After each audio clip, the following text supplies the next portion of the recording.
Okay, looks like I'm live. We'll just invite our guest for today.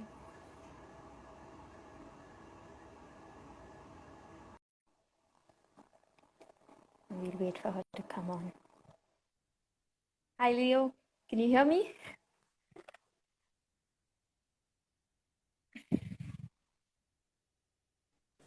Hi. Hi, guys. Thanks for joining in. Hey, Jennifer. Hey, hi. 1 second, huh? Just let me put this on and get this on.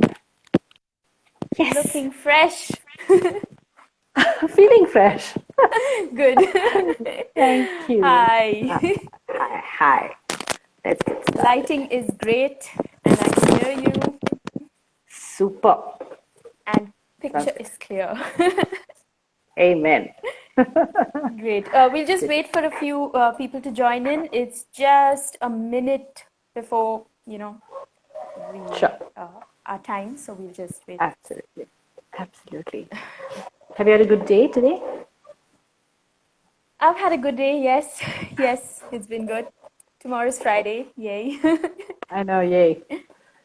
Nowadays, I don't see the difference between a Friday and a Saturday. Everything kind of just, flows one into the other. Sometimes, some weeks more than others, yeah. True. Yeah. Leo says hi to you. Hi, Leo. Hello. There are lots of comments and people that will come in and wave and, say things. So, yeah, Okay. just got to keep a track of that. Hi, Vijay. Yes, Hi, I'm audible. everyone. Thank you, everyone. Naina, hello. Raghav, hi. Saibabu, hello. Maria. Lots of people. Okay, great. Hi, Natasha. Okay. Thank you for logging on. All right, so we'll begin. It's 8:30. So everyone, welcome to Success Skills with TalentEase. We've just started this event just a few weeks ago, and it's going strong and it's really picking up. So thank you all for being present and joining in every week. Log on to talentease.com to get to know us a little better. We are in the space of students. We are for you, with you, a guide, a mentor, a coach, a counselor like we have today. So without further ado, we are dealing with a very important theme today, stress. I mean, the sound of the word itself is stressful, right? It's an onomatopoeia in itself. It's just, the word itself. So we have Jennifer Pinto with us. She's a counselor. She's a wellness coach. She's mentor on our site. So she's a counselor on our site as well. So yeah, like I mentioned earlier, you can log on to our site and find her there and book a session with her. But apart from that, she's such a positive person and just wonderful to speak to. I think she just finished her Zumba class, which she's been doing for many, many years. And hence the timing of 8:30 as well. So let's see how this goes. Jennifer, welcome. And thank you for being with us on today. Thank you for having me. Since this is Instagram Live and it's, chop and it's quick, so we'll just dive right into it. In this day and age, right here now, right? Maybe post-COVID, during COVID, still dealing with COVID, repercussions, all of that. What are some of the issues or challenges do you think students face today? I think for young people, students, the biggest problem is socializing at the moment. They're stuck at home, everything, school, college. I think a few places now colleges have reopened, but still it's the socializing aspect. Talking to your friend like this over the phone isn't the same as putting your arm around them or just having a good laugh, And now at present, even if we're having a good laugh with each other face to face, we still have to wear a mask, right? We never get to see each other like this anymore. Social life is a huge challenge. It's difficult because with social media, again, I know kids are on this all the time, but still, human beings were made for touch. We were made for physical appearances, face-to-face encounters with each other, right? Another challenge that everyone faces, but I think young people struggle with it more, even though they are technology oriented, is that boundary between home and school, school and going outside, which outside doesn't happen. A lot of people who live in apartment complexes, they don't get to go downstairs and play with each other anymore. Maybe gated communities, yes. So changing boundaries is a challenge. Socializing opportunities have shrunk, it's not happening. And the other one I think would be safety online. Because everybody is now online, you don't know who's adding you. You'd be surprised, even for me, all of a sudden I've had a flood of requests on Facebook today. Just random people I don't know, but people who know people I know. Now, as an older person, I'm okay with filtering or saying, I don't want to add this person. When you're younger, it's harder to say, should I add this person or not? It adds to my collection of people, right? I'll get more likes. I'll have more people on my list, and that's what counts. And there's a safety issue there because we don't know everybody who contacts us.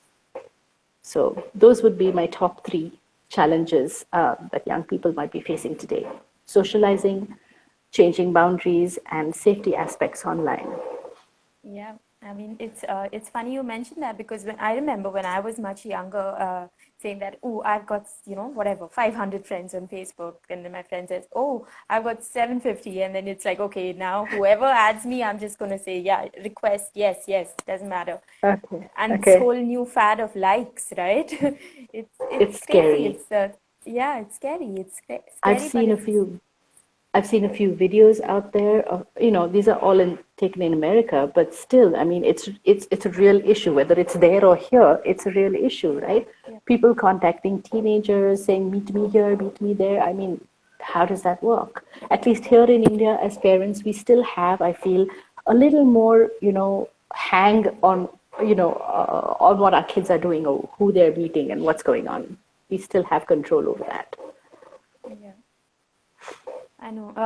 So for our audience, if you have any questions or any thoughts or anything that comes to your mind as we are talking, please feel free to put in your comments. Even ask questions if you need to. I mean, we'll have a segment later on that Jennifer will answer your queries. So please think about it, let it simmer, and there's no question that's out of bounds. Yeah. Right. Great, thanks.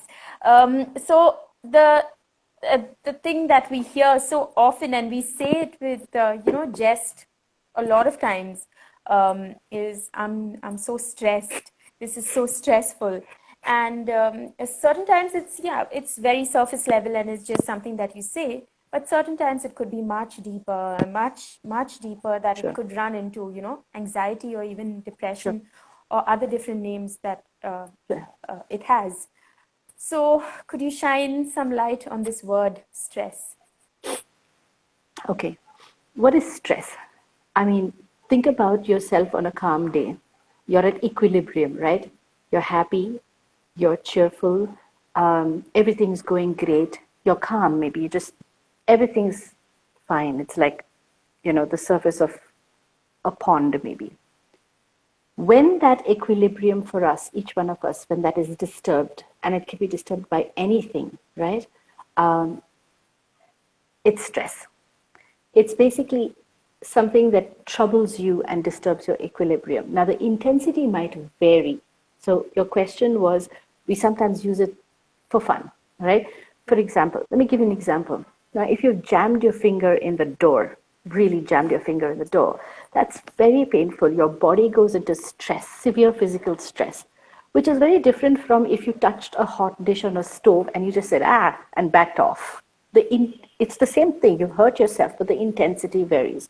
Similarly, emotional situations vary in intensity, okay? Supposing you're having a bit of a tiff and your friend says, don't act daft, man, it might sting for a second. You'll call your friend another name back and you'll get over it. It passes. But if you're feeling nervous about exams or an interview or something like that, it makes you uneasy. Now, stressed is different from uneasy. So we have to learn how to temper that word. Like we temper chocolate. We need to use that word carefully. So if I'm nervous, say, I'm really feeling nervous right now, I'm feeling uneasy, I'm tired. It's different from saying I'm stressed, Right. right?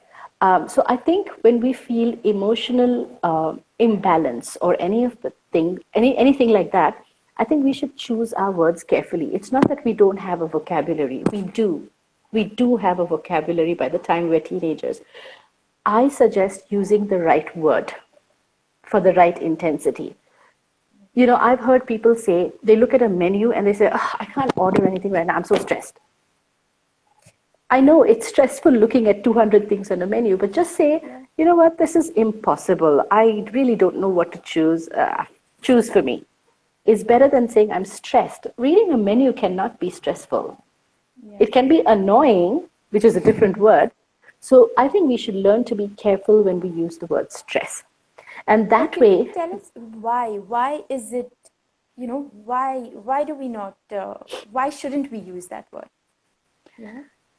because when we're stressed, okay, the body goes into stress, the emotion goes into stress. And like you were you said earlier, it could go into anxiety, it could go into depression. Yeah. So let us reserve that word stress for what stress really is. And not all stress is bad. Think of it that way. Sometimes we need a little bit of stress to get moving, to get motivated, and that's good Right. stress, or what we call eustress. Okay, if we're just lazing around and doing nothing all day, how does it help you? It doesn't.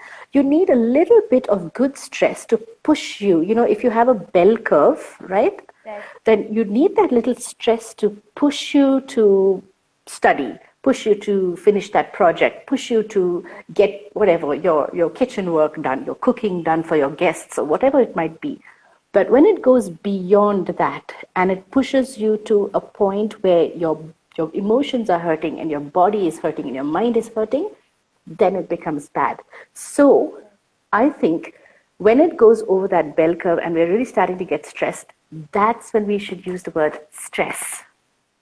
Okay. Up until then, the up curve, the eustress, I think we should say things like, "Oh, I'm getting a little nervous now. You know, my guests are going to be here in an hour and I haven't finished cooking, or I have 4 chapters left to study for an exam 2 days away.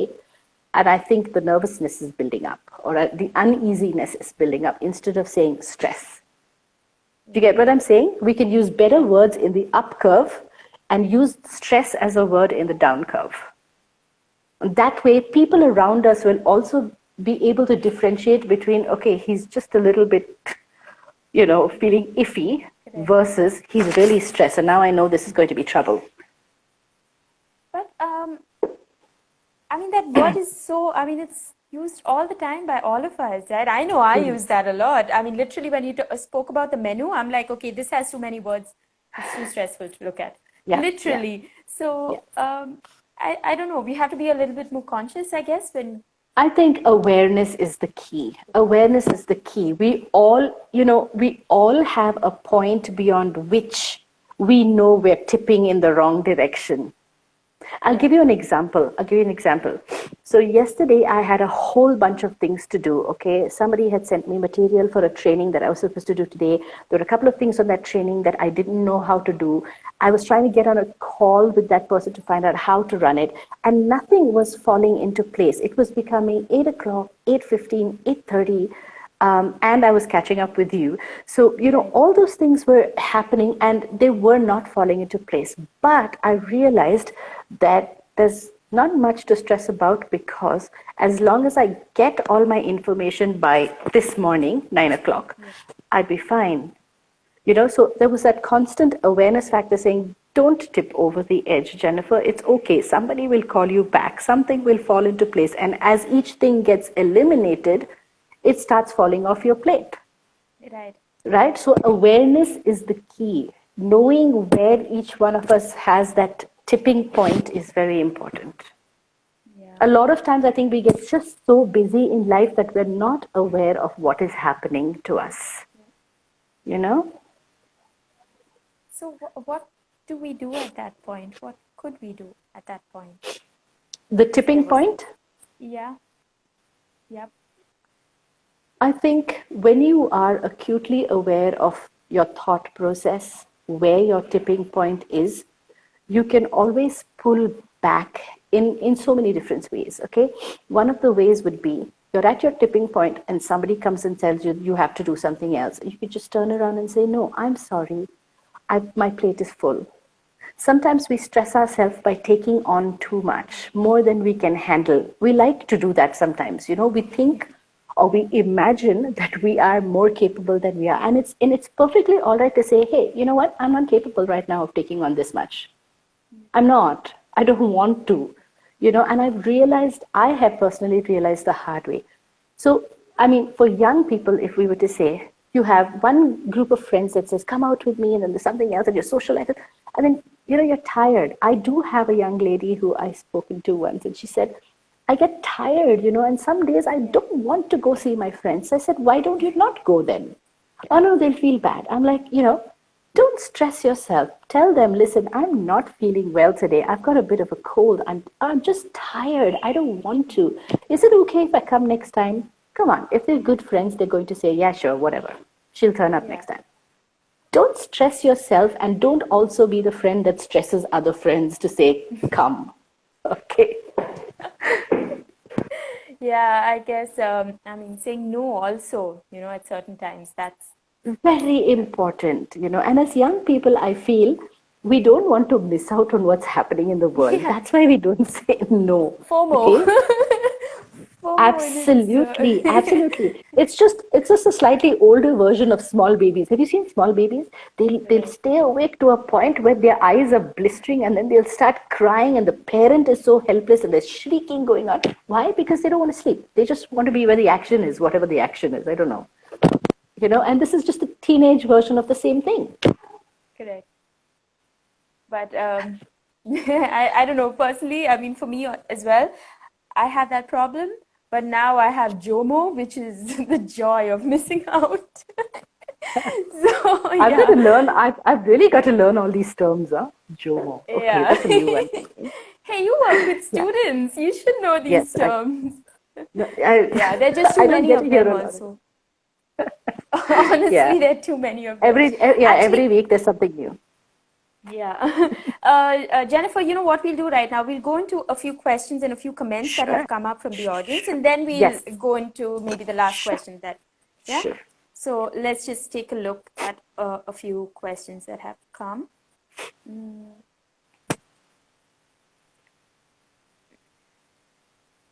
It's taking a little time.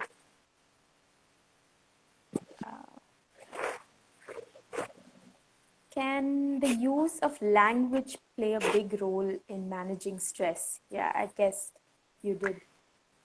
It does, if we're going to say, for example, I'll give you depression is another word that is very, very loosely used, okay?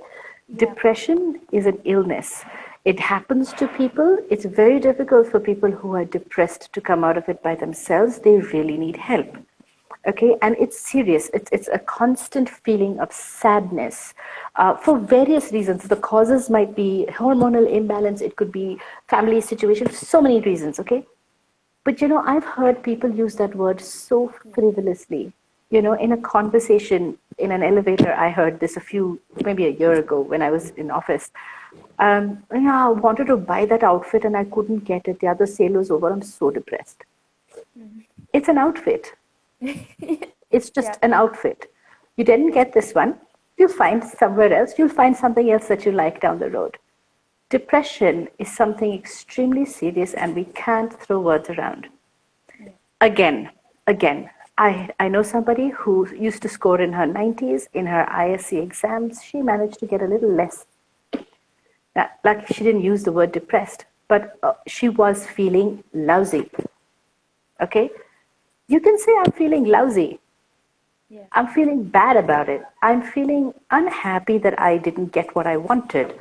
I'm feeling a little down. Yeah. But depressed? I don't think so. And we need to be careful. So yes, vocabulary plays. And another thing, I'm going to say alongside this, is something that we do not learn, okay, in our lives. Starting from the homes that we live in, into school, we don't learn it, into college and our work life, we don't learn it, is naming our emotions correctly. Okay, you'll find on Google images, of a huge spectrum. If you take sadness, under sadness there is I'm upset, I'm feeling down, I'm feeling lousy. There are variations of that, and there are so many words. We don't have to use one or two. Right. I'm feeling unhappy. What happened to a simple word like unhappy? I'm feeling rejected right now. I'm feeling dejected. I'm feeling lonely. Those are words. And depressed is not an umbrella term we can use for anything and everything. So we do have to be careful. I think teaching, yes, there is a question. Should correct language be incorporated into our children's lives to help express themselves? Since the question, I can just see it there. Yeah. Yes, I think when our children are angry and upset, we should ask them, are you feeling angry right now? Are you feeling sad that your friend didn't come over today? Labeling our feelings correctly is very important. It helps us also manage. The other thing is we should, and I learned this somewhere recently, is we shouldn't say, I'm angry, I am mad. Then what happens is we become that emotion. We are not our emotion. We should expressively say, I am feeling angry, I am feeling mad, I am feeling unhappy, because a feeling comes and a feeling goes, and we can deal with the feeling. But when we make the feeling us, then you cannot disengage. You cannot disengage from that. It's a feeling of I'm stuck with this, and we don't want to be stuck with it. Right. Right? Wow. Yeah, this is a lot to talk about. There's And a so lot to much to talk about. Yeah. understand about ourselves. I think awareness right there and then makes the difference. I'm sorry, Yes. Leo, I know there's a question from you. I can't read the whole thing. As As parents, per, let's try. Yeah. Do you read it? Can you read it, I can just Jennifer? see up to a point. As 1 second, let me Correct. try. Me too. As parents, how As do we balance between being too involved or being too hands-off supporting our children? Leo, that's the biggest trick or challenge, if you want to call it. It's very difficult. It all depends upon our relationship and our bond with our children. Sometimes we make mistakes also as parents. I think there is that balance is the hardest. I have no answer for you because I'm pretty much in the same boat with my child. It's all how we give and take, how we respond to them. But here's what I'm going to say. I think as parents, one of the things that we struggle with is losing our temper with our children. I think as we get older, we tend to be a little less accommodating, maybe because we're stuck in our ways. And our children are looking for some sort of openness. And I think as long as parents, we keep trying to keep that line of communication open and being honest with our kids and say, hey, I don't really have a manual, but if you want to talk about it, let's talk about it. I'll share my thoughts, you share yours, and we'll see what we can do about this. We're in this journey together. You can't, as my child, you can't run away from me, and I, as your parent, can't run away from you. We've got to put our heads together and see what works. And the same trick isn't going to work every time. It's a very dynamic sort of role that we play as parents and role that our kids play in our lives. So I think that balance, first of all, lies, on patience and a huge amount of trust in ourselves and our kids. what comes to mind as well is, I mean, I had a really good friend who was a mother and was a single mother at that, and had two boys Wow. who were much older, one, in fact, older than me and one younger than me. They were super open. I mean, they had an amazing relationship. They would Wow. tell her anything. Literally, I'm not going into the details, but anything, But right? And anything, I yeah. remember asking her, I was like, how do you not react? How does this work? And this How was do you like a hold long back? time ago. Mm-hmm. And this is what she said. She's like, exactly what you said. She said, I don't react. And I mean, it's not like I'm okay with it a lot of times, but I don't react. And that's what keeps the channel of communication open Open. all the time. And Yeah, so they're more that trusting. So next time they don't think about that, you know, How is she going to react? What is she going to say? Which Yeah, is yeah. so I important hear you. as well. I hear you. Yeah. And that's not to say that as, we're perfect as parents. We do lose our temper. We do end up reacting. We're human too, and no matter, Yeah. and I believe one thing, even if we were given a parenting manual, it wouldn't work. It wouldn't work because each of our children is different. So, Each situation with each child is different. You have to look at our personality, the kid's personality. It's complex. It's not easy as people make it look.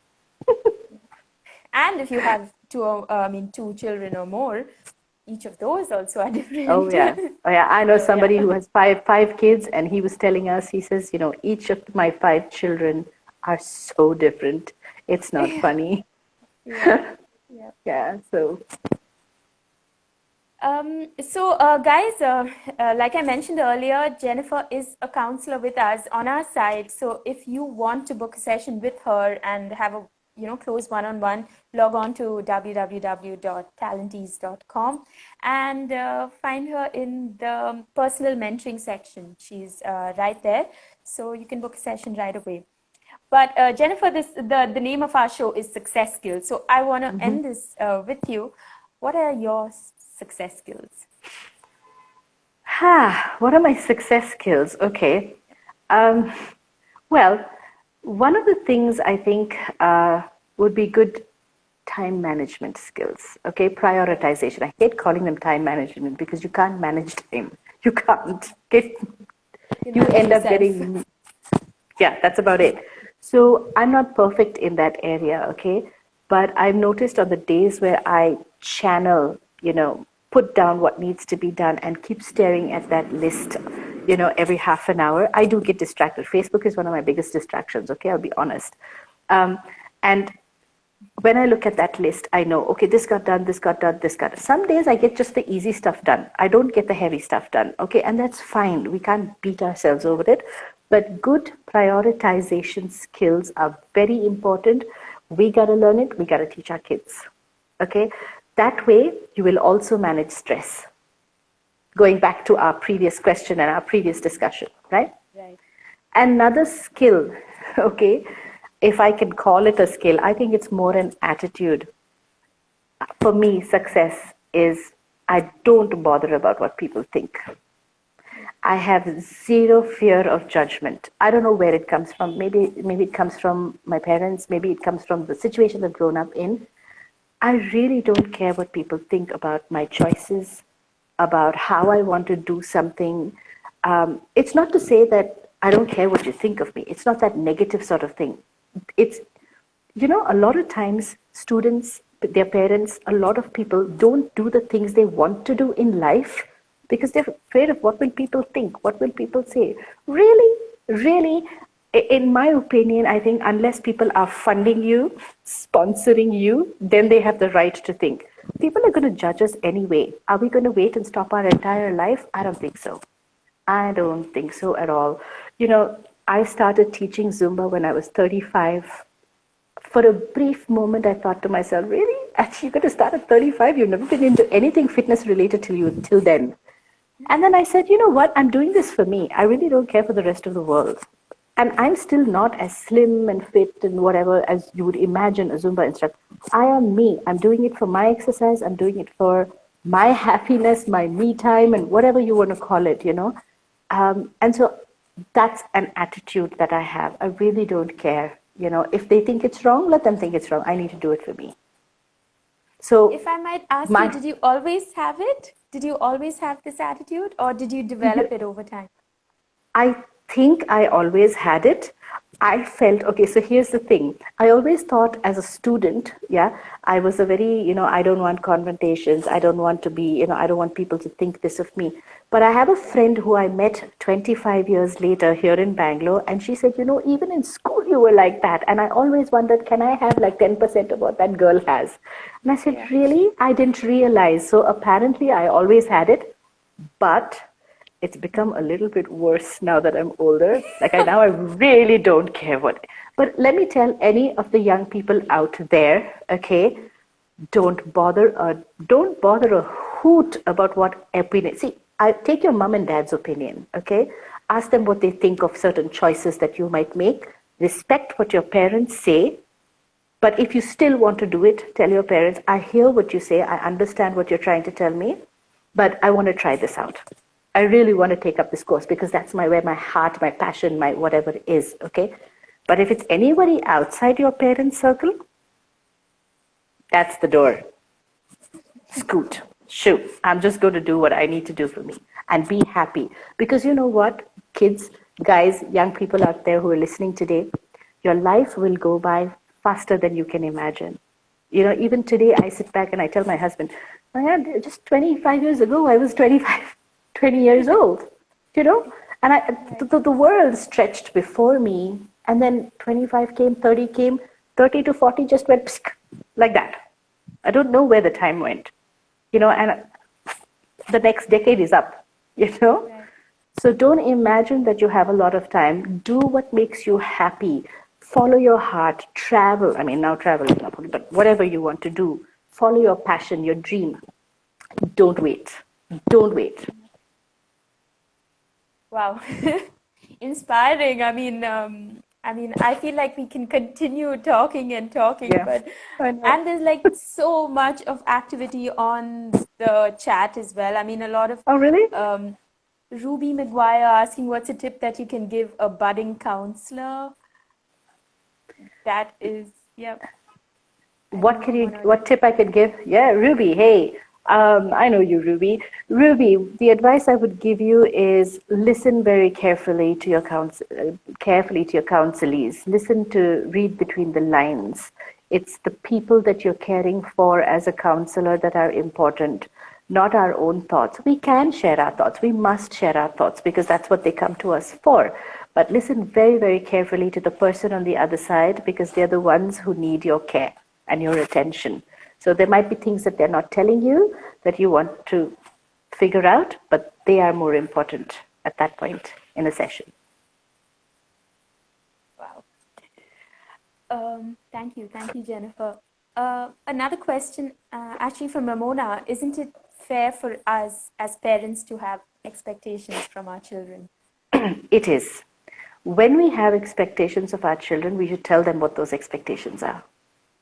It's unfair if we have the expectation and they don't know what it is. It's like an organization. When you sit with your manager, you set expectations, but both people know them. It's unfair to have expectations. And you know what?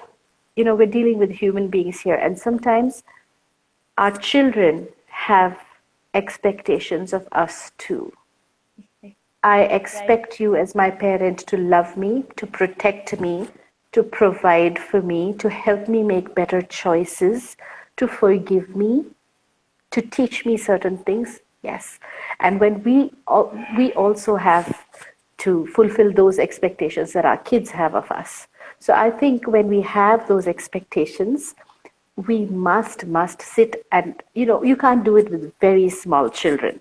They don't understand this when they are below 10. But above 9 and 10 years old, they do understand. And I think talking about these expectations is very, very important. You know, and then if we don't talk, how do we know at what level our child is? I'm expecting my child to get 100 on 100, for example, academics, right?